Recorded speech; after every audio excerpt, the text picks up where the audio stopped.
Channel news 18 India देख रहे हैं आप। आपके साथ हूं मैं लवी नराज। रामनवमी की शोभा यात्रा के बाद बिहार से लेकर पश्चिम बंगाल तक जो हिंसा शुरू हुई वो अब थमने का नाम नहीं ले रही है। सबसे पहले एक बड़ी खबर जो पश्चिम बंगाल से मिल रही है वो सबसे पहले आपको बता देते हैं। अब जो हिंसा हुई है उसको लेकर गृह मंत्रालय भी पूरी तरीके से सख्त यहां पर नजर आ रहा है। जानकारी ये है कि गृह मंत्रालय ने राज्य से पूरी रिपोर्ट मांगी है। इस वक्त की ये सबसे बड़ी खबर है। पश्चिम बंगाल के हुगली में जो हिंसा हुई उसको लेकर गृह मंत्रालय ने रिपोर्ट मांगी है। अब राज्य सरकार को पूरी जानकारी देनी होगी, पूरा जवाब देना होगा, क्योंकि जो कानून व्यवस्था थी वो कैसे चरमराई यहाँ पर, ये सबसे बड़ा सवाल है। और क्यों आखिर उसे समय रहते कंट्रोल नहीं किया जा सका और उसके बाद भी कैसे ये बदस्तूर जारी रहा, इन सबको लेकर बहुत सारे सवाल हैं पुलिस प्रशासन पर भी। अब जानकारी ये है कि गृह मंत्रालय इस पर सख्त नजर आ रहा है, राज्य सरकार से रिपोर्ट मांगी है और अब आगे इसको लेकर क्या किया जाना है, क्या प्लान बनाया जाना है, जिससे कि एक बार फिर से ऐसी स्थिति पश्चिम बंगाल के सिर्फ हुगली में नहीं किसी भी एरिया में, किसी भी इलाके में बनने ना पाए। इसको लेकर अब क्या प्लान ऑफ एक्शन आगे होगा, इसकी भी तैयारी यहाँ पर जरूर की जाएगी। और अमित पांडे ज्यादा जानकारी के साथ ऑनलाइन पर मेरे साथ जुड़ चुके हैं। अमित, देखिए, जो हिंसा हुगली में हुई है अभी भी कानून व्यवस्था को चुनौती वहां पर दी जा रही है। अब गृह मंत्रालय इसको लेकर पूरी तरीके से सख्त नजर आ रहा है। क्या और जानकारी आपके पास?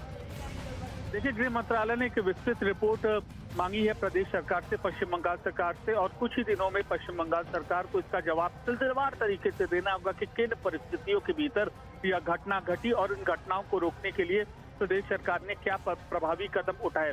गौरतलब है कि सुकांतो मजूमदार, जो कि पश्चिम बंगाल बीजेपी के अध्यक्ष है, उन्होंने गृह मंत्री अमित शाह को कानून व्यवस्था के मुद्दे पर चिट्ठी लिखी थी, जिसके बाद आज यह पूरी की पूरी कार्रवाई हुई है। एक रिपोर्ट, व्यापक रिपोर्ट केंद्र सरकार को, राज्य सरकार को देनी होगी।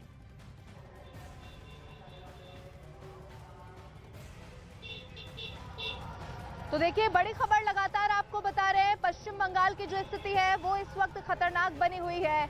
अब देखिए, जानकारी ये मिल रही है कि बीजेपी प्रदेश अध्यक्ष राज्यपाल से मुलाकात करने के लिए पहुंचे हैं, क्योंकि आज की जो खबर थी, राज्यपाल खुद हिंसा प्रभावित इलाके में पहुंचे थे। राज्यपाल की ओर से इस बात की जानकारी दी गई थी कि कैसे जो भी उपद्रवी है उन्हें यहाँ पर बख्शा नहीं जाएगा, सख्त यहाँ पर कार्रवाई उन सभी उपद्रवियों पर की जाएगी। सुकांत मजूमदार जो है वो इस वक्त बताया जा रहा है राज्यपाल से मुलाकात करने के लिए पहुंचे हैं। ये इस वक्त की बड़ी खबर आपको बता रहे हैं। पश्चिम बंगाल में जो हिंसा हुई उससे जुड़ी हुई ये सबसे बड़ी जानकारी। एक तरफ आप देखिए, गृह मंत्रालय इसको लेकर पूरी तरीके से सख्त है, राज्य से रिपोर्ट मांगी है, और दूसरी तरफ बीजेपी प्रदेश अध्यक्ष राज्यपाल से मुलाकात करने के लिए पहुंचे हैं।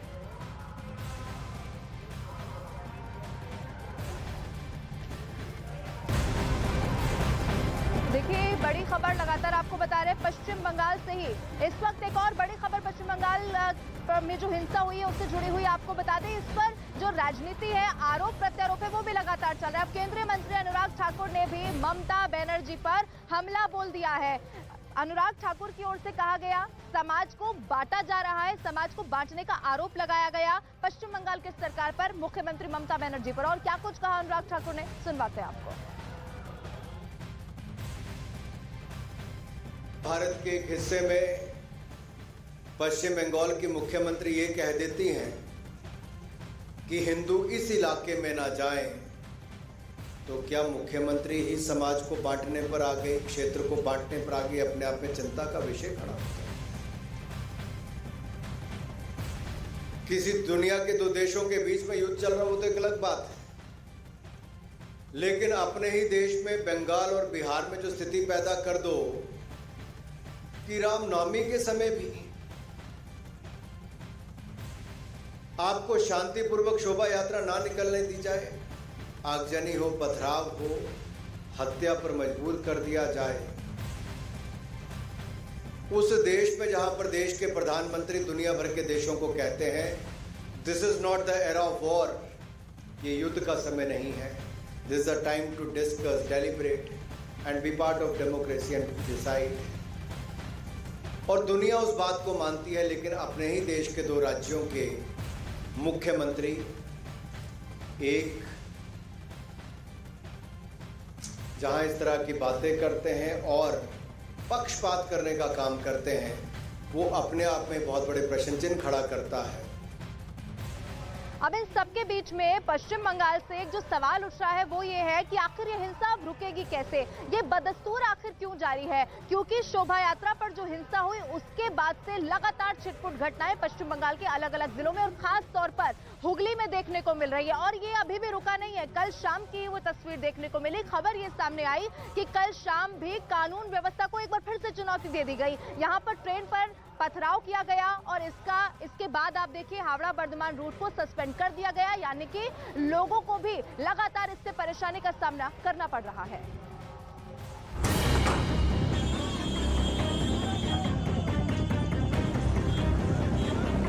बीती रात पश्चिम बंगाल की हुगली में एक बार फिर बवाल हो गया। आधी रात हुगली के रिश्णा में फिर हिंसा हुई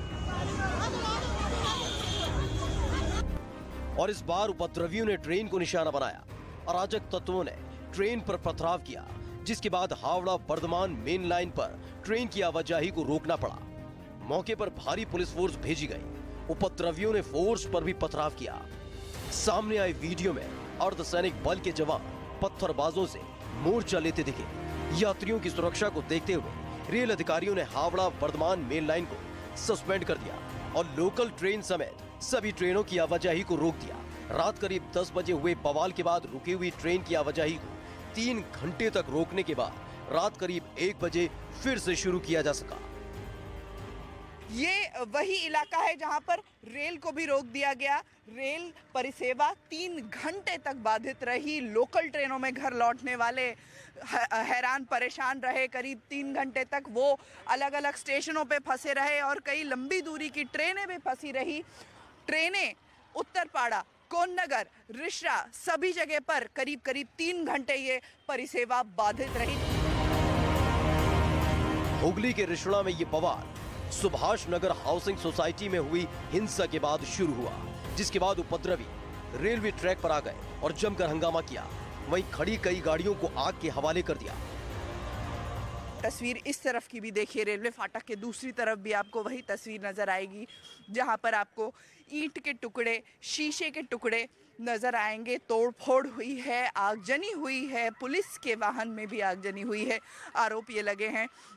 एक तस्वीर हमने आपको फाटक के उस पार दिखाई रेलवे के, और एक अब हम आपको इस तरफ दिखा रहे हैं। उपद्रवियों पर बमबाजी के भी आरोप लग रहे हैं। हालांकि पुलिस और सुरक्षा बल ने मोर्चा संभालते हुए बवाल को शांत करा दिया।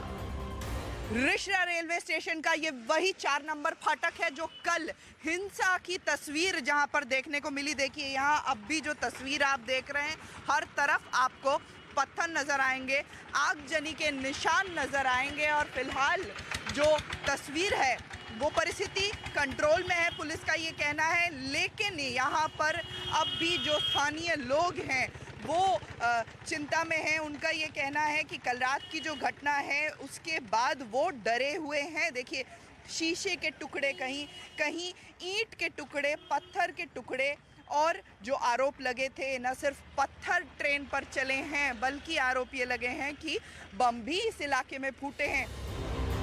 बता दें कि एक दिन पहले हुगली में राम नवमी की शोभा यात्रा निकली थी, जिस पर रिश्णा इलाके में एक समुदाय के लोगों ने पथराव कर दिया था। पत्थरबाजी के साथ ही आगजनी की घटना को भी अंजाम दिया गया था। इस दौरान आगजनी और पत्थरबाजी की घटना हुई। ये शोभा यात्रा हुगली के रिश्णा में निकाली गई थी, जिसमें बीजेपी नेता दिलीप घोष भी शामिल हुए थे। रिश्णा में हिंसा की वजह से धारा 144 लगाई गई थी और इंटरनेट भी बंद कर दिया गया था। लेकिन देर रात उपद्रवियों ने एक बार फिर ट्रेन पर पथराव कर हिंसा फैलाने की कोशिश की। फिलहाल सुरक्षा बल के मोर्चा संभालने के बाद इलाके में शांति है। कल रात को वही तस्वीर, उस फाटक से लेकर के इस फाटक तक पत्थर चले हैं रेल के ऊपर जो आरोप लगे हैं, और रेल सेवा 3 घंटे से ज़्यादा तक बाधित रही है। और फिलहाल हालांकि परिस्थिति काबू में है, लेकिन इलाके में तनाव अब भी बना हुआ है। वीडियो जर्नलिस्ट आशीष दर के साथ आशिका सिंह, न्यूज़ 18 इंडिया, रिश्रा।